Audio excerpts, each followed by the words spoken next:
Buddha, your mind is your worst enemy until you train it. We practice meditation because we want a happiness that's reliable and harmless, both to ourselves and to other people around us. We want to find a happiness that doesn't depend on the ups and downs of life. Otherwise, it's as if we're riding a roller coaster. Some people get a thrill out of a roller coaster ride, but the roller coaster of life is one that's built without any safety precautions. There's no building code to make sure that people don't get hurt. In fact, everybody gets hurt one way or another. There comes a point where you get thrown off the roller coaster and you die. That doesn't require that we take the downs with the ups. Doesn't require that we have to depend on things outside. It's a happiness that comes from within. It enables us to have a sense of well-being regardless of what's coming in by the eyes, the ears, the nose, the tongue, the body, or our thoughts. This happiness takes work because it's a skill. It requires that we train the mind, and training the human mind is never easy. It's not all that hard to train a dog or other animal. There was once an elephant trainer who came to see the Buddha and said, "The elephants are plain enough."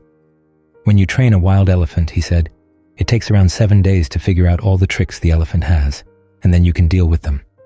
But with a human being, there seems to be no end to the tricks and deceits, but it turns out that there is an end. You can master all the tricks of your mind if you work on the skills.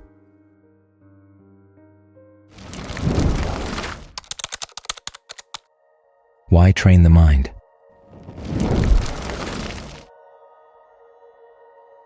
The first skill is to learn how to set a good intention in mind. We'd like, when the meditation starts, to think that the mind will settle down, and there will be nice states of bliss and light or whatever. To think that way is setting yourself up for a fall. If you're focused on the results but not on actually putting the causes together in the right way, you end up disappointed. The first thing to do is to remember that we're here to master a skill that requires learning how to get the causes right. Then the results are sure to come. The Buddha talks about a sense of ease, pleasure, rapture that can come from getting the mind focused.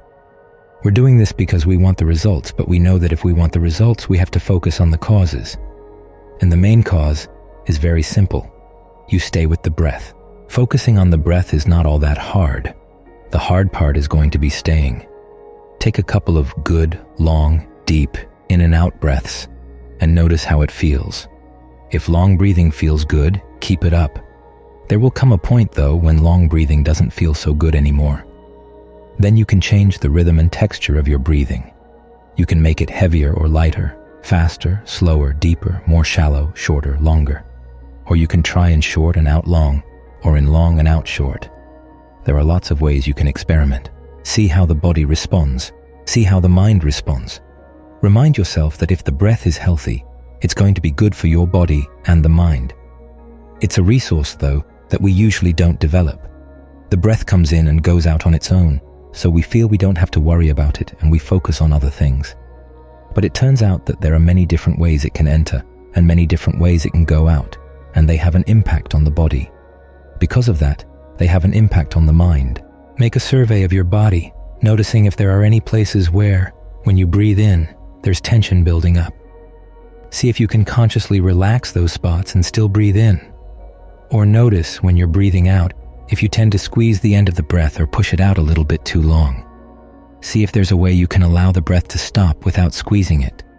Before you start squeezing it, you let the out breath stop, and there will be a slight sensation of floating for a bit, and then you'll know it's time to breathe in again. You don't have to make a sharp line between the in-breath and the out-breath. Just breathe out until you reach a point where you don't push it out. When the body is ready to breathe in, allow it to breathe in again.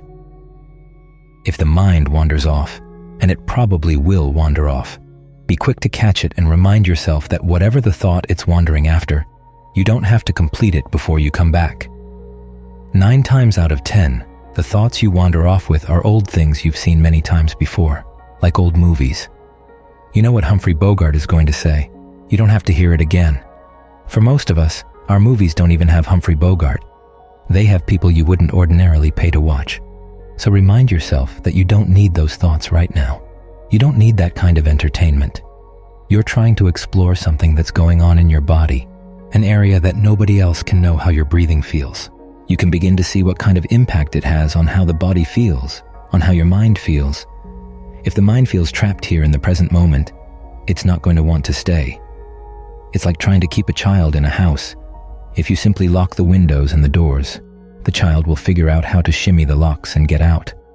But if you give the child all kinds of neat things to play with, the child's not going to go. So, in the same way, play with the breath to make the present moment an interesting and pleasant place to stay. Notice how you perceive the process of breathing. Everyone has a cartoon idea of how the breath comes into the body, how it goes out, and that cartoon idea actually has an impact on how you breathe. As if the body were bellows, you have to squeeze it in, squeeze it out, and the breath can come in and out only through the nose, only through the mouth. But that places lots of limitations on what the breath can do. So try to think of the breath in a different way. Think of it as an energy flow in the body. It flows through the nerves. It flows through the blood vessels. All the nerves go out to every pore, so when you breathe in, there's a sense of energy coming in and out the pores. When you can think of the breath coming in and out from all directions like this, it helps make the breathing a lot easier. You get the whole body helping. When the Buddha gave breath instructions, he started out by saying to notice when the breath is long and when it's short. As you get sensitive to the way the breath feels, the next step is to breathe in and out, aware of the whole body, because that gives you a much bigger foundation. It allows the breath to become a whole body process, opening up parts of the body that were starved of breath energy before. It makes the mind feel less confined. If you find it difficult to be aware of the whole body all at once, you might go through the body section by section first. Start down around the navel or anywhere else you'd like. Just figure out a way to get through the whole body systematically: navel, solar plexus, middle of the chest, base of the throat, the head, down the shoulders, out the arms, down the back, out the legs. Survey how all the different parts of the body feel with the in-breath, with the out-breath, all the way through the in-breath, all the way through the out. If you notice any patterns of tension, allow them to relax and keep them relaxed all the way through the breathing cycle. If you have trouble figuring out which parts of the body are more tense than others, you might compare your left to your right side, because all of us tend to hold more tension in one side of the body than in the other. Sometimes it's counterintuitive. There may be a sense of pain or stress in one side of the body, but actually that side of the body is overcompensating for a problem in the other side. So try to explore these patterns of tension in your body. When you can sense them and relax them, make it your sport, make it a game. You're playing at keeping those parts relaxed even as you breathe in, even as you breathe out. You'll find that this game opens whole huge areas of the breath energy in the body. This is the beginning stage of getting the mind trained, that is, getting it to settle down in the present moment. We want to be here because a lot of important things are happening here, but we don't notice them. We overlook them. The whole reason why the mind creates pain for itself, creates suffering for itself, is because it's not paying attention to what it's doing right here and now. You want to get clearer and clearer about what you're actually doing here in the present moment. For that, the first thing, of course, is to get focused here. Just be careful not to allow yourself to slip off, because the mind does have its tricks. You start watching the mind in the present moment, and it points off to the future. It points off back to the past.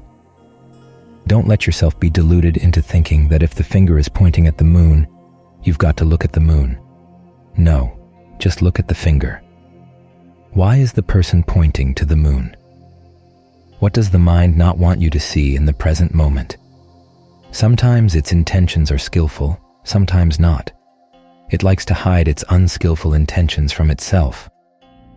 This is one of the things you're going to get to see as you get to know the mind in the present moment. It's got some good capabilities, it's got some good qualities, but it's also got some qualities that are not so good. We want to develop the equanimity and the equilibrium that allows us to accept the fact that both of those kinds of qualities are there in the mind. Because it's only when you see them and admit them that you can do something about them. You begin to figure out, why is it that even when things are going well, the mind can still create suffering for itself, to say nothing of when things are not going well? How does it interact with sights, with smells, sounds, tactile sensations?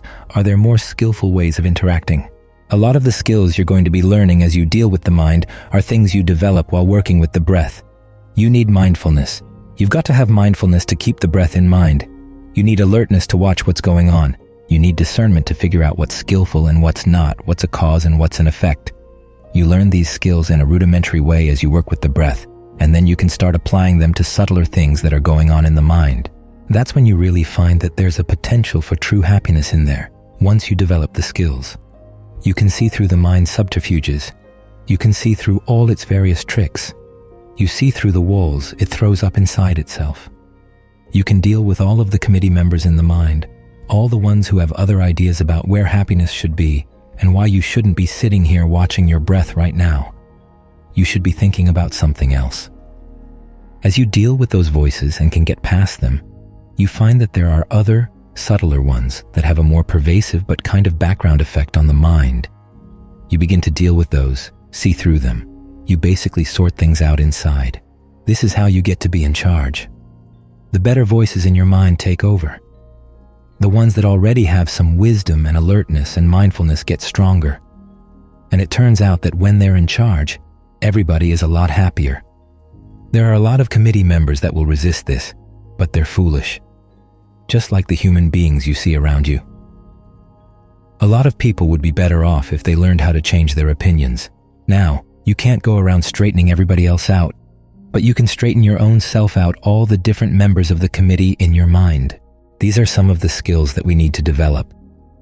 And you develop them how you develop them, to begin with, by learning how to stay with the breath with a sense of ease, a sense of well-being.